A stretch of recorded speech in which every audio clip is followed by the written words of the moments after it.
제목으로 은혜의 말씀 나옵니다. 지난 시간에 감독의 자격, 집사의 자격이 끝났어요. 그죠? 자, 디모데전서 이제 2장까지 오면 3장까지 오면서 좀 생각해 봐야 돼요. 왜 오늘 갑자기 이렇게 이 교회론에 대해서 말씀하고 예수님에 대해서 말씀을 하시는가? 오늘 짧은데요. 엄청 중요한 내용이 다 담겨져 있어요. 그러니까 내용은 짧지만 정말 이 내용에 담긴 의미를 한다면 두세 번에 걸쳐서 설교해야 되는 그런 본문이 오늘과 같은 본문입니다. 사실 원래 바울이 이 디모데전서 쓸 때 에베소로 가려고 했는데 그 여정이 지체돼 가지고 에베소에 있는 디모데에게 급히 써 보낸 편지가 디모데전서예요. 그러니까 에베소에서 디모데를 남겨두고 목회하게 했잖아요. 근데 디모데가 그 목회하는 교회 가고자 했는데 여러 가지 문제가 많으니까 가지 못하게 됐죠. 그래서 편지를 쓴 것이 디모데전서예요. 그래서 오늘 1장, 2장 살펴봤지만 뭐였어요? 주로 거짓된 교훈을 물리치고 바른 교훈을 세워야 된다. 교회 정말 바른 교훈이 중요해요.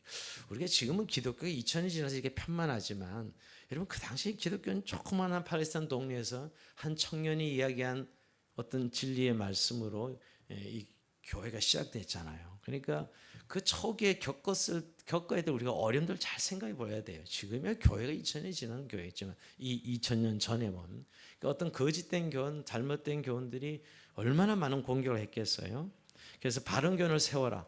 그래서 진리의 선한 싸움을 싸우라 하는 것이 제일 먼저 바울이 디모데에게 준 것이었고, 그 다음에 그것을 해결하는 방법은 적재적소에 교회 일꾼들을 잘 세워라. 그래서 감독, 말씀하신 감독, 그 다음에 집사에 대해서 이야기한 것이죠. 그래서 교회를 일꾼들을 잘 세워서 보존해야 된다. 여러분 교회는 일꾼들을 그저 명예직으로 세운 게 아니고 정말 교회를 하나님이 운영하시는 분이신데 그 일꾼들을 세워서 교회를 진리의 기둥과 터로 세워가시는 그런 과정인 것을 우리가 잘 이 본문 가운데 알게 됩니다. 자, 그렇다면 왜 교회를 보호해야 되는가 하는 문제. 왜 교회를 보호해야 되죠? 라는 질문이 생기죠. 왜 그렇게 중요한 것이죠? 또 그리고 성경은 교회를 무엇이라 말하는가 하는 내용이 오늘 이 15절 한 절에 담겨 있어요. 교회에 대한 교회론이죠. 그리고 16절 같은 경우는 그러면 그 교회가 결국 가장 중요한 건 진리의 기둥과 터거든요. 진리를 세워내는 것인데 그 진리가 뭐냐 이 말이에요. 진리가. 그 16절 그 예수님이에요. 교회가 지켜내는 가장 중요한 진리는 예수 그리스도 복음이죠. 그 16절 한 절에 길지만 결국 예수님이 어떤 분인가 하는 거예요. 교회가 이것을 지켜내지 못하면 교회도 아닌 것이죠. 교회는 예수님에 대한 진리를 지켜내야 된다는 의미에서 16절에 예수님에 대한 6가지 내용이 나와요. 근데 이 16절은 그 당시 초대교회의 노래였다고. 노래, 송영처럼 노래되는, 해자되는 그런 본문이 오늘 16절이 해당됩니다. 자, 오늘 이 내용은 굉장히 많지만 이것을 또 짧게 아주 스피릿하게 담아내야 될 것 같아요. 오늘 여러분들이 이 두 절에 주는 중요성에 대해서 다시 한번 생각하면서 오늘 15절 같이 한번 읽어봅니다. 시작. 만일 내가 지체하면 너로 하여금 하나님의 집에서 어떻게 행해야 할지를 알게 하려 함이니 이 집은 살아계시는 하나님의 교회요 진리의 기둥과 터니라. 아멘. 자, 내가 가지 못하지만은 그러나 급하게 너에게 정말 이 교회에서 어떻게 행해야 되는지를 알려줄 것인데, 자, 오늘 교회를 요약하면 3가지로 이야기하고 있어요. 하나님의 집. 그래서 하나님의 집이라고 표현했죠. 두 번째, 살아계신 하나님의 교회. 살아계신 하나님의 교회. 세 번째, 진리의 기둥과 터. 이렇게 3가지로 생각해 볼 수 있어요. 교회가 하나님의 집이다. 뭐 새로운 건 아닌데 여러분. 그러나 이 정도 이 디모데에게 바울이 전해주는 메시지가 그만큼 교회가 이런 관점이 중요하다는 걸 이야기하고 있는 것이죠. 교회가 하나님 집이란 말은 하나님이 계신 곳이라는 것이에요. 하나님이 거하시는 것이죠. 하나님의 임재가 있는 것입니다. 여러분 우리가 좋은 교회 하면 흔히 좋은 사람들이 있는 곳을 좋은 교회라고 말하기 쉬워요. 물론 저는 그런 면이 분명히 있습니다. 좋은 사람이 있으면 좋은 교회죠. 그런데 진짜 좋은 교회는 하나님의 임재가 있는 교회가 좋은 교회입니다. 여러분 우리가 좋은 사람들이 모이면 좋은 교회 된다 그러잖아요. 물론 그런 면이 없는 건 아니지만 사람은 그리 좋지 않아요. 여러분 그러니까 우리가 영적인 관점, 사람은 영적인 관점에서 본 좋은 사람들이 아닙니다. 오히려 성성설이나 성악설에 왜 우리가 원죄를 다 타고나고 우리의 본성을 그대로 타고나기 때문에 대부분 우리는 나쁜 사람들이에요. 좋은 사람들이 아니에요. 근데 우리는 자꾸 좋은 사람들로 포장되기를 원하죠. 그죠? 우리 내면 한번 열어보시오. 뭐가 좋아요? 하루에도 몇 번씩 우리 안에 독을 뿜어내는데 사실은 그게 우리 실체라고 따지고 보면. 그래서 뭔가 좋은 사람들이 모이면 좋은 교회다 이렇게 생각하지만 그렇지 않다는 거예요. 사실 진짜 좋은 교회는 하나님의 임재가 있는 곳인데 왜 그러면 하나님 임재가 있는 곳이 좋은 교회가 되느냐? 그런 죄인들이 모이는데 하나님의 임재로 덮는 거죠. 덮어서 좋게 나타나는 것이지 원래 우리가 좋은 것이 아니죠. 여러분, 교회의 영광은 좋은 사람들이 있어서 좋은 교회가 되는 것이 아니라 하나님이 거하시는 곳이기 때문에 하나님의 집이라고 좀 이렇게 표현하는 부분에 있어서 우리가 자꾸 잊지 말아야 될 건 교회는 사람들이 모여 있으니까 자꾸 사람들에게 초점을 맞추는 것 같아요. 교회를. 근데 교회는 근본적으로 하나님의 집이다 이렇게 하면 하나님의 임재가 있는 곳이기 때문에 하나님이 계셔서 좋은 교회가 되는 것이에요. 근데 우리는 자꾸 사람들을 보잖아요. 그 교회에 누가 있어? 그 교회에 뭐 어떤 사람 잘난 사람이 누가 있어? 정말 멋있는 사람이 누가 있어? 자꾸 이런 생각하죠. 아니요. 오늘 하나님의 집이라고 할 때 정말 교회 와서 우리가 하나님의 임재, 살아계신 하나님의 임재를 느끼는 수 있는 그 교회가 하나님의 집이요 좋은 교회지요. 먼저 그래서 하나님의 집이다라는 표현 속에 정말 우리 교회는 하나님의 임재가 있는 교회인가? 교회에서 제일 먼저 느껴야 될 것이 하나님이에요. 하나님 임재를 느끼고 누리는 것이지요. 교회 다니는데 교회 가서 아무도 하나님 임재를 못 느끼는 교회, 그게 좋은 교회가 아닙니다. 그저 사람들끼리 만나서 뭐 교제하고 나누고 그냥 그걸로 끝난다는 게 무슨 교회예요? 자, 하나님의 집이라 했을 때 성경은 하나님의 임재가 있는 곳이라고 말씀하는 것이죠. 그래서 우리가 계속 성막하면서 하나님이 거하시는 것이 성막이잖아요. 신학부를 하면 그게 교회가 성도들 안에 머무는 주님, 그게 오늘 우리 교회잖아요. 교회 공동체죠. 자, 더 나아가서 교회는 하나님의 가족이다라고 표현할 수 있어요. 집이라 그랬을 때 여러분 교회는 건물이 아니잖아요. 집이라 했을 때 건물을 말하는 게 아닙니다. 성도들이 교회죠. 근데 그냥 모여 있는 게 아니고 이렇게 하나님을 아버지라 부르고 우리가 성도를 형제 자매라고 부릅니다. 저는 예전에 교회 와서 형제님 자매님 부르는 거 굉장히 어색했던 기억이 납니다. 청소년 시절에 왜 형제 피를 나눈 사람도 아닌데 왜 날 형제라 그러지? 자매라 그러지? 고등부 때 제가 그 처음 나온 그 누님이 나를 형제님 이렇게 불러서 굉장히 그때 충격이 있었어요. 교회에 나오는 게 형제라고 부르는 것에 대해서. 근데 이 정말 성경은 오늘 우리 교회를 하나님을 아버지로 모시고 있는 피를 나눈 형제 자매로 말씀하고 있다는 거예요. 하나님 우리 아버지 되시고. 그러니까 여러분 오늘 우리가 집에서 피부치로 맺어진 가족 관계는 여러분 우리 신분 따지지 않지요. 왜 우리를 이렇게 이 가족이라고 부르는지를 잘 생각해 봐야 돼요. 그 뭐 많이 배우고 적게 배우고 따지지 않습니다. 혈육 관계인데 그걸 왜 따져요, 여러분? 가족은 그런 거 따지지 않죠. 그런 걸 따지는 가족이라면 그건 진짜 막 가는 가족이죠. 가족도 아니죠, 사실은.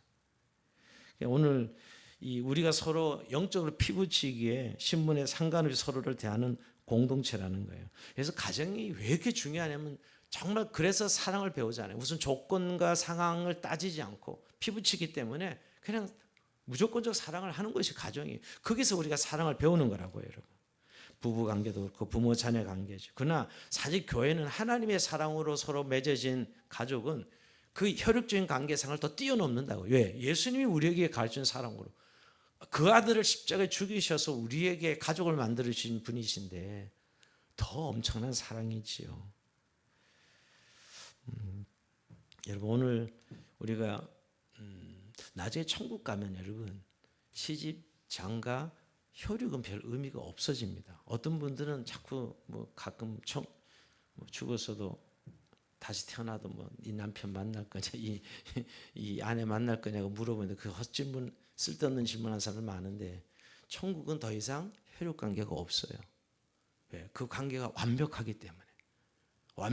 이따 지상에서나 우리가 뭐 남편과 아내고 부모 자식으로 살아가는 것이 우리 진짜 천국에 갔을 때는 더 이상 그런 관계가 없다고요. 제가 왜 얘기를 드리냐면 우리가 맺어진 이 하나님의 가족이란 그리스도를 주로 삼은 하나님의 가족이 그런 것이에요. 이 땅에선 연습하라고 부부로 만나고 부모 자녀로 만나는 것뿐이에요. 그러니까 오늘 교회가 그 그림자로서 그 모형으로 연습하는 것이 하나님의 가족. 그래서 여러분 교회에서는 정말 우리가 내 마음에 드냐 안 드냐 또 내 취향에 갔냐 안 갔냐 이런 관계로 우리가 교제하고 만나는 것이 아니라는 것이에요. 교회도 보면 여러분 끼리끼리 놀고 잘난 사람 있고 못난 그 그룹을 나누는 사람들이죠. 저는 교회 가서 제일 웃기는 게 무슨 교회 이렇게 그룹을 나누는 교회들이 가끔 있어요. 그건 교회가 아니에요. 교회는 그런 것이 아니에요.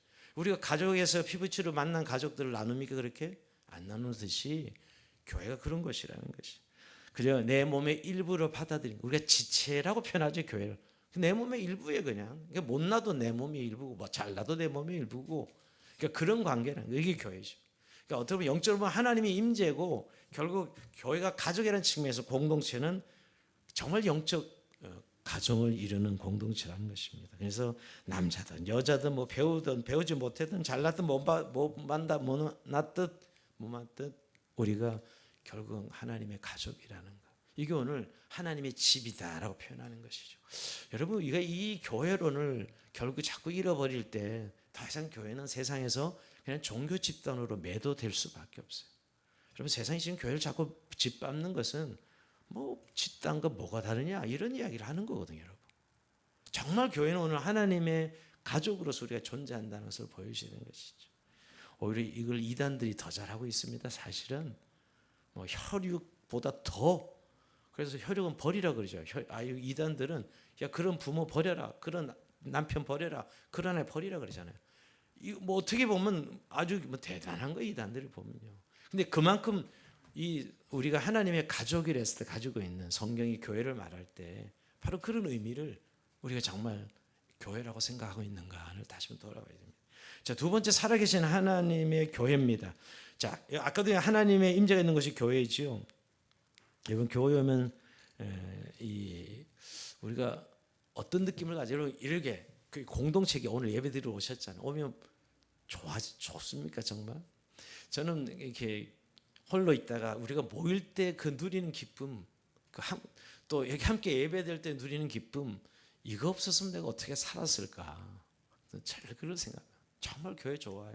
제가 이렇게 왜냐하면 이렇게 모일 때 꼭 그 사람이 어떤 뭐 이런 관계가 아니라 어쨌든 모이면 내 안에 뭔가 새로운 생각과 새로운 마음과 감화가 임해. 이게 교회가 가지는 하나님의 은혜거든요. 왜? 하나님 임재가 있기 때문에.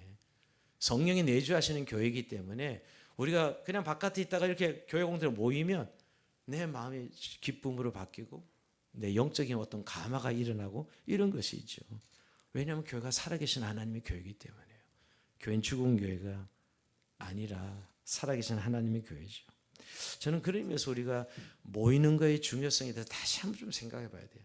늘 연초에 예배에 대해서 한 번 이렇게 말씀을 나누고 우리가 7가지 목표 중에 예배의 우선순위에 살아있는 교회인데 그 예배가 무슨 우리가 율법주의적인 주일 성수 이런 개념이 아니라 그 모임이 주는 즉 교회가 주는 축복 말이에요. 살아계신 하나님이 계시는 곳이기 때문에 우리가 누리는 축복들 우리의 생각이 긍정적인 생각으로 바뀌고 우리의 마음이 즐거운 감정으로 바뀌고 그런 은혜들을 사실 모였을 때 누리거든요. 여러분 세상에서 내가 갖는 어떤 느낌과 우리가 교회 공동체에 모였을 때 누린 느낌이 어때요? 정말 만약 다르지 않다면 여러분들은 영적 생활을 잘못하고 있는 거예요. 하나님이 교회에 살아서 역사하시고 우리가 왜 모여야 되는데요? 그 하나님이 주신 축복을 누리려고 모이는 것인데요. 막연한 감화가 아닙니다. 정말 하나님 계시는구나. 내가 이런 좋은 생각이 일어나고 그렇게 마음이 사실 힘들었는데 누구에 대한 감정 때문에 모여서 예배 드리면서 싹 사라지죠. 기도하면서 완전히 또 사랑하는 감정 싹 바뀌어버려. 나가 약간 변덕 되게 심하네. 변덕이 심한 게 아니고 하나님이 그 시간에 임하시는 것이죠. 하나님 인정이 있는 곳이에요. 그래서 오늘 교회는 살아계신 하나님의 교회다. 그래서 여러분 교회를 얘기할 때 우리가 자꾸 민주적 공동체처럼 이렇게 좀 많이 배운 분들은 또 정치적으로 이렇게 생각이 많은 분들은 민주적 교회를 굉장히 강조하는 분들이 있어요. 네, 여러분 교회는 민주 정치하는 데는 아니에요. 물론 우리가 보면 당회가 있고 뭐 노회도 있고 총회도 있고 그런 내교도 있고 법규도 있고 어떤 문제를 할 때 당에서 의논하고 또 재직회 의뢰 절차를 거치고 공동회의 거치고 그래요. 그러고 보면 교회는 꼭 민주주의를 하는 것 같은 느낌도 듭니다. 근데 그 세상에서 말하는 민주주의는 전혀 달라요. 교회 주인이 누군데요? 하나님이세요. 그러니까 하나님의 뜻을 따라 가기 때문에 하나님 뜻을 찾기 위한 과정이고 하나님 뜻을 어떤 우리가 같이 찾아서 발견하는 과정 때문에 당회도 있고 재직회도 있고 공동회도 있고 하는 것이지 무슨 민주 투표를 하고 무슨 이런 행위를 통해서 우리의 뜻을 모으자 아닙니다. 만약 교회를 그렇게 생각하고 있다면 정말 잘못 생각하는 거예요. 교회는 신정 정치예요. 주님이 주인이라고 주인이신 교회인데 그러니까 그런 과정을 걸치는 이유는 그런 과정 통해서 조율을 하는 거죠. 하나님 뜻에 맞춰가는 과정이지 그래서 민주적 무슨 절차처럼 세상 정치판처럼 교회를 생각하고 교회 와서 왜 그런 절차를 안 거치냐고 이런 사람들이 있어 가끔. 물론 목사의 독재 역시 더더가 아니고요. 하나님의 뜻이 이루어지는 교회는 그런 절차들을 통해서 하나님의 뜻을 찾아가는 과정이죠. 그래서 함께 모여서 기도하면서 뜻을 모으면서 저기 하나님의 뜻이구나 이렇게 찾아가는 것이지 무슨 세력 다툼하듯이 난 이것 찬성하고 넌 이것에 찬성하고 이래서 교회를 결정하는 데가 아니다라는 걸 생각해 봐야 돼요. 여러분 교회를 이끌어가시는 건 주님이십니다. 살아계신 하나님의 교회 이렇게 말하거든요. 사람은 절대로 교회 주인이 될 수 없어요. 여러분 교회 주인 행사는 목사와 장로들 때문에 교회는 다 망가지고 있어요. 절대 주인은 사람이 될 수 없어요. 교회 주인은 하나님이시지. 그래서 살아계신 하나님의 교회라고 있습니다.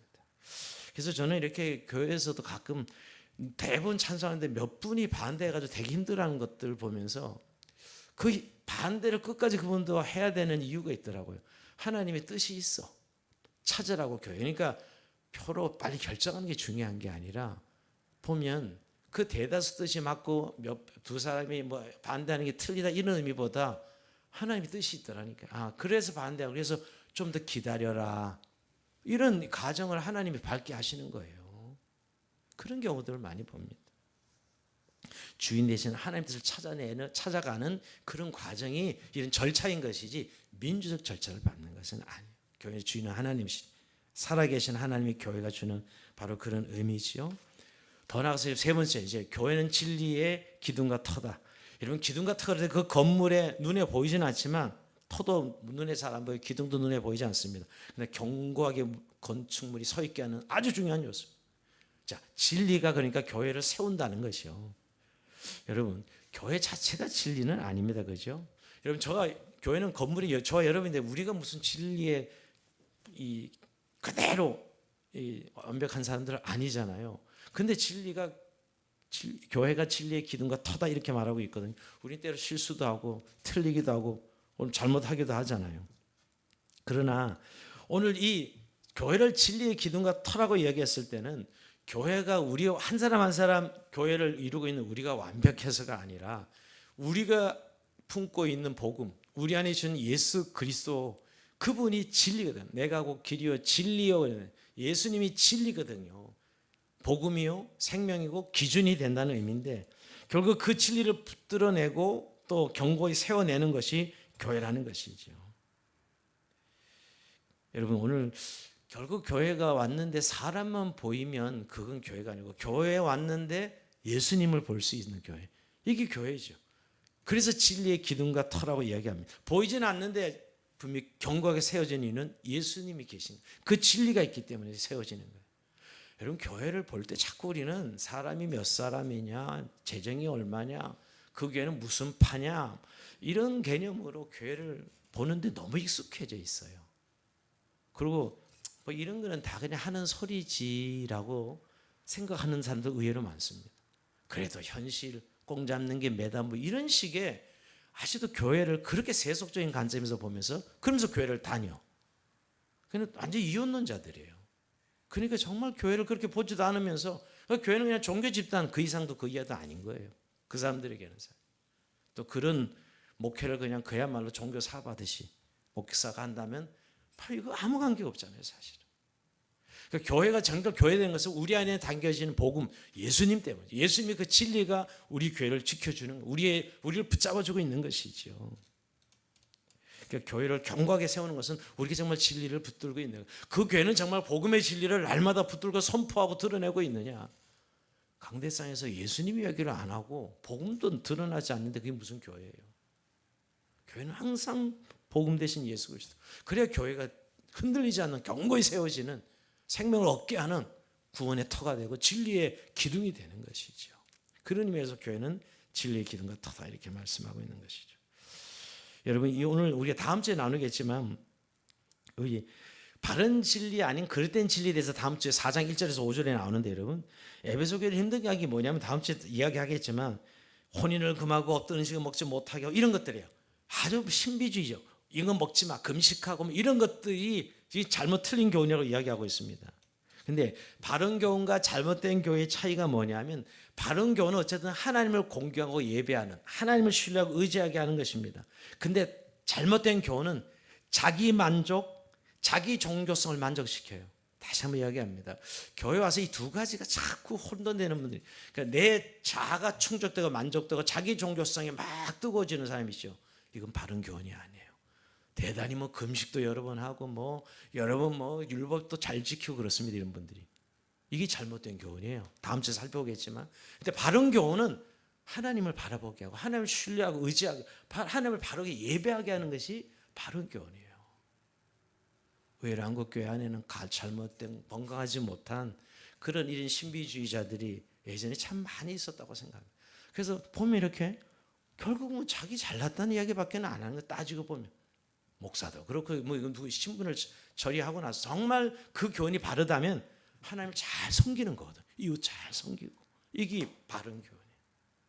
그래서 오늘 이 교회가 뭐냐라고 하는 것, 그 다음에 결국 오늘 우리가 하나님 앞에 나가는 거, 우리 자아를 깨트리고, 우리가 어제 본문도 마가복음 살피면서 자기를 부인하고 자기 십자가를 쥐고 쫓아가는 것, 하나님을 따라가는 것, 그게 신앙의 본질이거든요.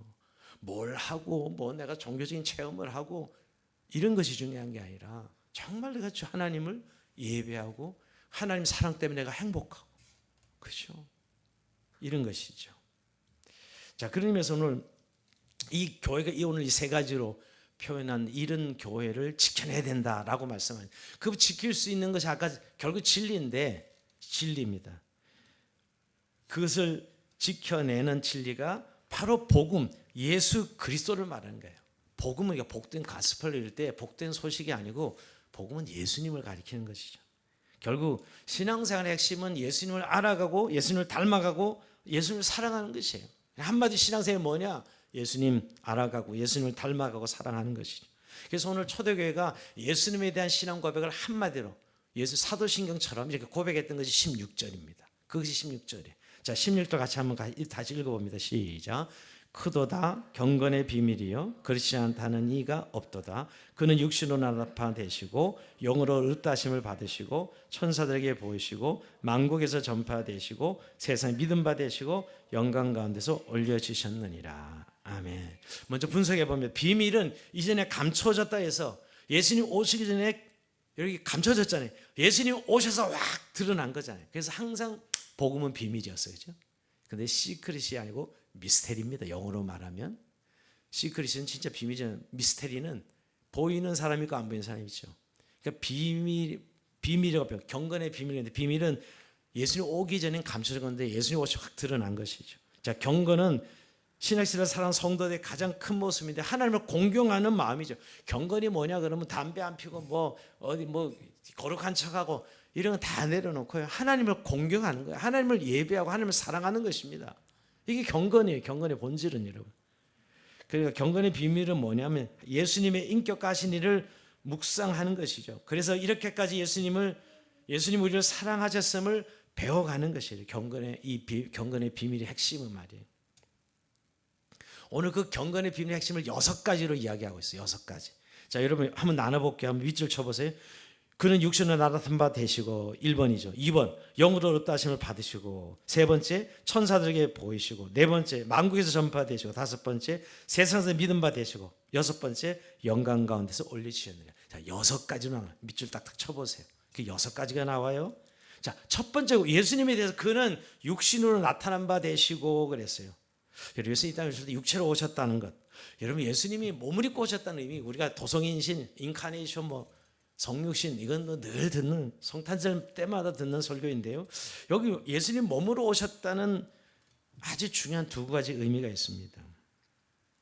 이건 여러분, 육신을 입고 예수님 오셨다는 의미는 하나님이 우리를, 예수님을 보내신 것처럼 육체로 우리를 이렇게 사랑하신다는 거예요.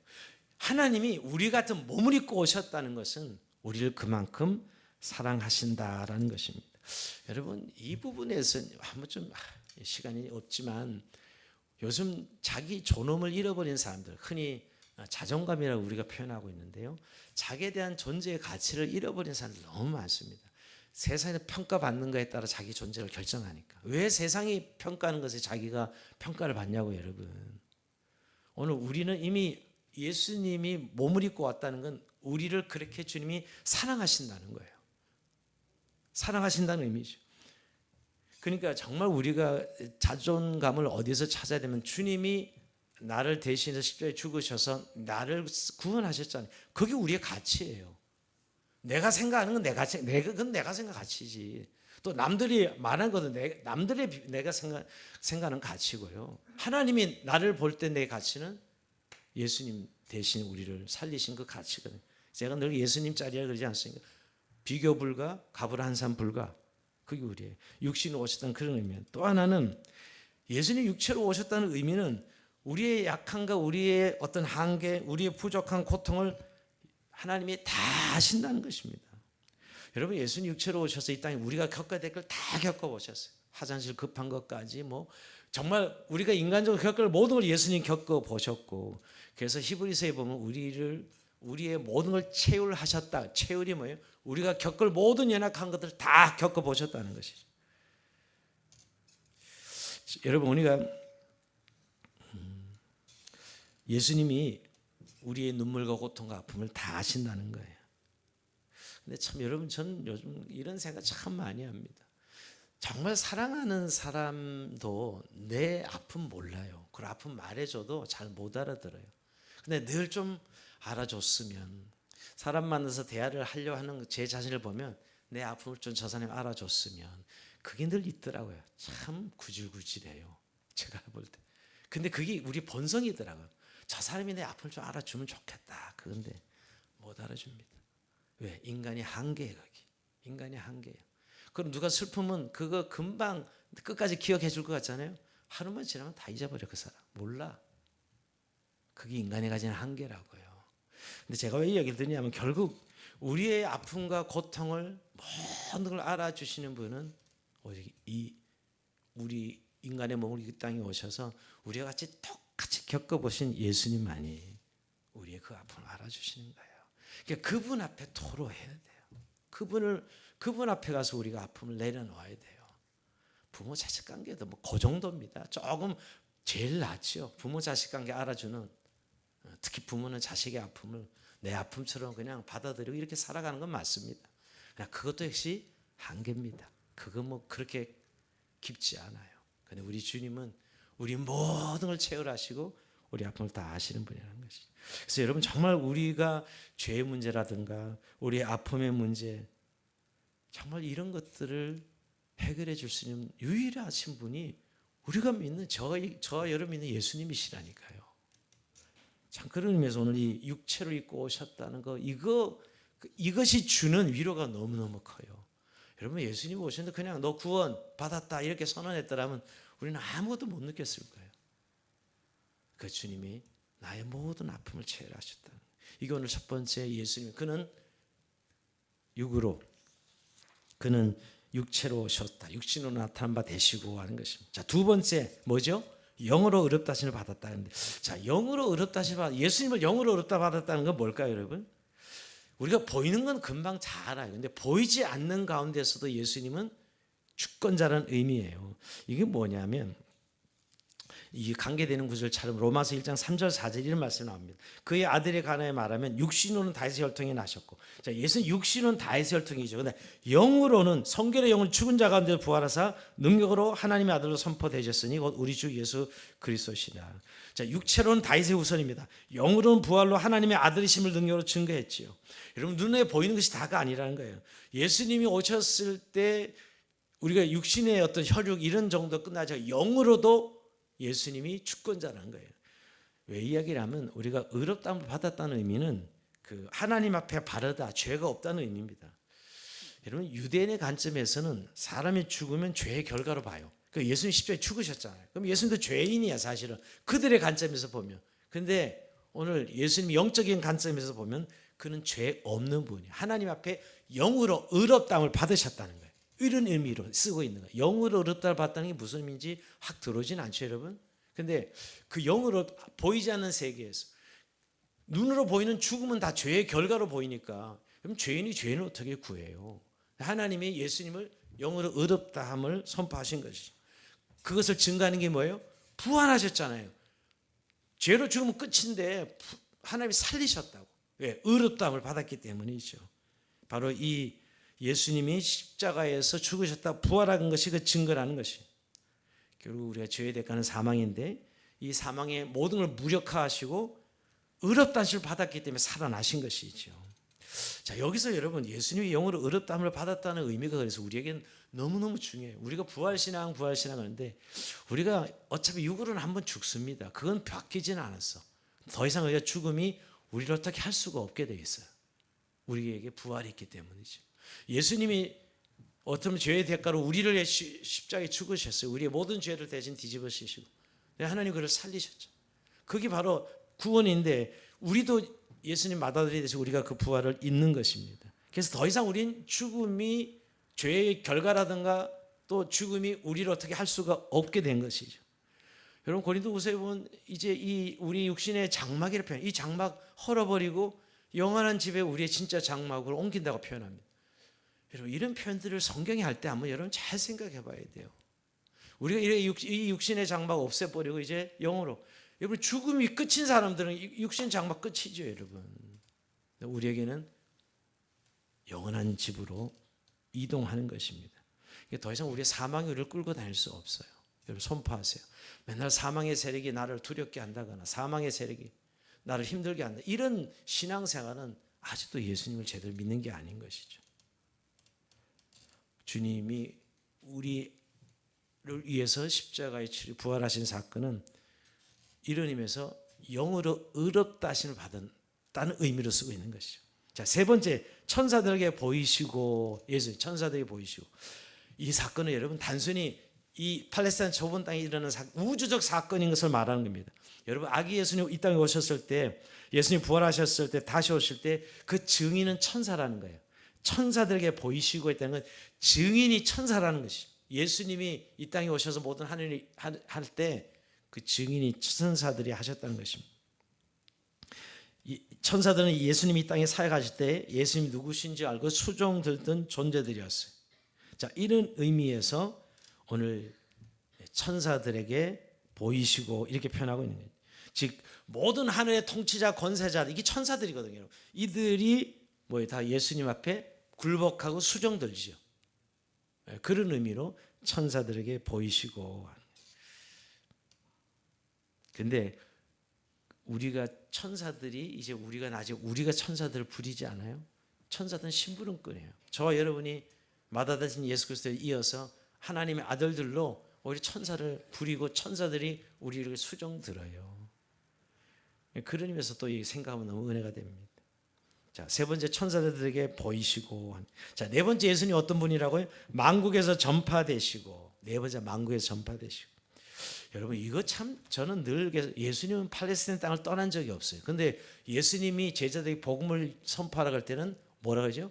모든 족속에게, 모든 민족에게, 모든 민족의 복음을 전파하라. 땅끝까지 이르러 전파하라. 항상 만국과 민족과 열방 가운데 늘 그 복음의 경계선은 민족과 열방, 나라까지 갑니다. 분명히 개인으로 시작되었어요. 그게 신앙생활이라는 것은 항상 개인으로 시작되는데 항상 열방까지 가야 됩니다. 여러분 2000년 전에 지금은 교회가 이렇게 많이 알려져서 그렇지만 2000년 전에 그 12명 제자들 아유 정말 찌질이들 요즘 말하면 듣보잡입니다. 듣보잡을 모르십니까? 예? 모르세요? 지난번에 저도 홍준표 씨가 쓰는 바람에 저도 알았다니까요. 이 듣보잡 같은 놈들이라고 듣지도 못한 잡놈들이 듣보잡이 듣지도 보지도 못한 잡놈이 듣보잡입니다. 제자들이 그런 존재들이었다고요 사실은. 근데 그들을 붙들고 예수님이 지금 열방과 민족과 나라를 얘기한다고요. 말도 안 되는 얘기죠. 어떻게 보면 정말 예수님은 그 촌놈들 데리고 땅끝 민족과 열방을 이야기하셨어요. 여러분 교회가 항상 세계가 교구예요. 교회는 항상 월드 크리스천 제가 월드 철치 또 교구가 세계예요. 이럴 수밖에 없어요. 교회는 주님이 우리에게 땅끝까지 이뤄내 증인이더라. 모든 민족과 열방들까지 향하고 있잖아요. 만국에서 전파되시고 예수님이 팔레스타인 그 땅에서 십자가 죽으시고 부활하셨고 거기서 활동하다 사실 승천하셨어요. 근데 예수님의 한계는 항상 민족과 열방이었다는 거예요. 오늘 만민족에게 만국에 전파되시고 그 당시는 무슨 교회나 크기나 했었어요. 몇 명 되지도 않는 교인들 어떻게 그런 교회인데 한자 민족과 열방이 꼬린 지점이야. 복음은 모든 민족과 열방이 꼬린 지점이라고요. 제가 이걸 묵상하면서 야 교회들은 조양교회는 처음부터 불로건 때문에 생긴 교회라서 야 하나님 정말 멋있게 교회를 시작하게 하셨구나. 그때 불로건 지은 나라를 간다는 건요 너무너무 힘들었습니다 사실은. 그리고 불로건 나라는 알지도 못했어요. 저는 유일하게 불로건 프랑스 한 나라 알았죠. 프랑스가 불로건의 종족이긴 하는데 48개 나라가 있는 거예요. 그때부터 초기부터 다녀보면서 야 정말 사람도 없고 비행기 값은 왜 이렇게 비싸요. 그리고 가는 길도 너무 어렵고 초창기 지금도 기억이 나요. 초창기에 350만 원 했어요. 그때 돈으로 30년 전에 비행기 값이 350, 400 그러니까 지금으로 말하면 한 1000만 원, 2000만 원 그렇게 되는 거예요.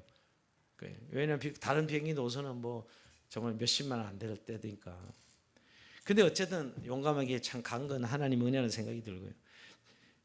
오늘 우리가 가는 곳이 결국 만국에 전파된 예수님의 이 복음의 주님의 성격이 우리 교회가 좁히면 안 되는 것이에요. 지금 우리 청년 3명이 한 청년은 태국에 가 있고 두 자매는 베냉에 가 있기도 한데 정말 가까운 이웃처럼 가 있어요. 지금 뭐 모로코 간 우리 세 자매도 마찬가지인데 뭐 그런 데를 이렇게 멀리 안 느껴요, 그죠?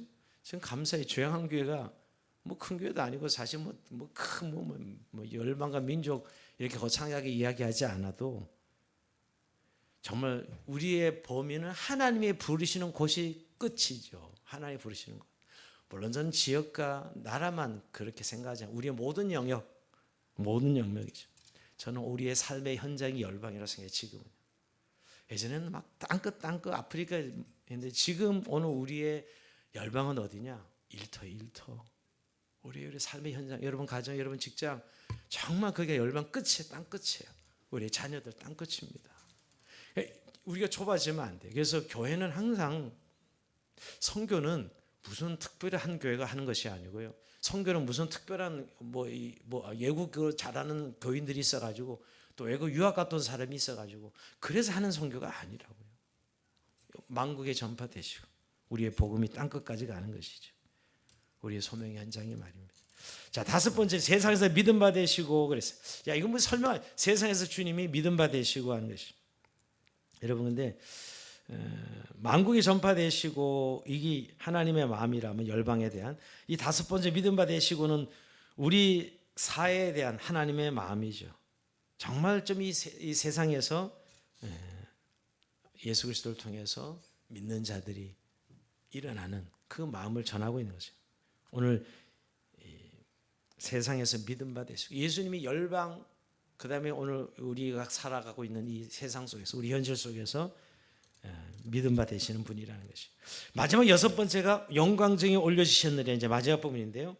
자, 영광중에 올려주셨다니까 대부분 승천으로 해석을 해요. 예수 승천하셨다고 이야기하는데 저는 사실 그것보다는 이렇게 지금 이 16절에 육신을 나는 바 되시고 영으로 없다 하시는 받으시고 천사들에게 보이시고 만국에 전파되어 세세에 맡은 바 되시고 이를 통해서 하늘과 땅에서 영광을 받으신다, 이런 의미도 있어요. 승천이라는 의미로 해석할 수도 있지만 이 모든 5가지 사를 통해서 하나님이 영광을 받으신다, 이렇게 볼 수도 있죠. 여러분, 결국 오늘 이것을 예수님에 대한 송영이다, 제가 아까 말씀드린 초대교회 노래로 불렀던 그런 내용인 거지.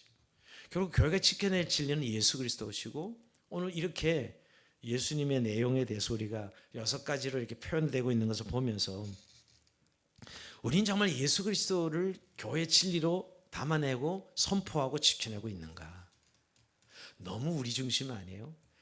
내가 어떻게 그리고 내 자아가 이런 관점에서 자꾸 신앙생활에 초점을 맞추려고 하는 그런 흐름들이 있습니다. 근데 그런 데는 사는 매력이 있어요, 사실은. 근데 예수님, 결국 여러분 신앙은 대상에 대한 신뢰가 신앙이잖아요. 근데 대상은 중요하지 않고 자꾸 내가 중요하다고 생각하니까 맨날 내 문제, 내 사건, 내 상황, 그것 때문에 하나님을 자꾸 이용하는 거죠. 그게 무슨 신앙이에요? 그게 종교예요, 종교. 신앙은 그런 게 아니에요. 자꾸 종교를 이렇게 찾는 것이죠. 그래서 자꾸 기독교 별거 아니라고 불교 갔다가 또 불교도 별거 아니에요. 늘 종교 순회하는 분들 많습니다. 그래도 꼭 가는 종점은 이단을 가더라고요. 그렇게 순회하는 분들 보면. 왜? 성이 안 차. 왜? 자를 만족하는 게 종교니까, 여러분. 그러나 신앙은, 기독교 신앙은 그게 아니에요.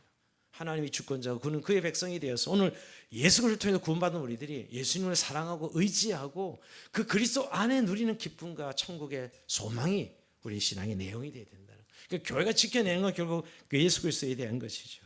그래서 경건의 비밀이요, 이렇게 말씀하고 있는 것입니다. 여러분, 오늘 우리가 내용이 많아서 짧게 살펴봤지만 결국 결론은 정말 우리는 예수님을 알아가고 예수님을 좀 더 사랑하고 또 그것을 통해 우리가 얼마나 하나님을 사랑하고 이웃을 사랑하는 그런 삶을 살고 있는가 하는 생각을 해보게 됩니다. 교회가 교회됨을 이야기할 때 우리가 생각하는 좀 세속적인 가치로 교회를 보지 아니하고 오늘 주님께서 말씀하신 교회 관점에서 정말 주영한 교회는 살아계신 하나님의 교회입니다, 이렇게 선포할 수 있는 교회가 되기를 정말 기도하면 좋겠어요. 그게 나야 되죠. 내가 교회니까. 정말 하나님의 집인 교회, 진리의 기둥과 터인 교회, 그리고 오늘 경건의 비밀로 말씀하신 예수님이 우리 교회 진리의 기준이 되고 우리 교회 모든 주인 되셔서 교회를 운영해 가서 세워가시는데 우리가 순종하고 따라가는 그런 제자들의 삶이 되는 저 여러분의 삶이 되어 주의 이름으로 축원드립니다. 자, 우리 찬송하면서 주님 앞에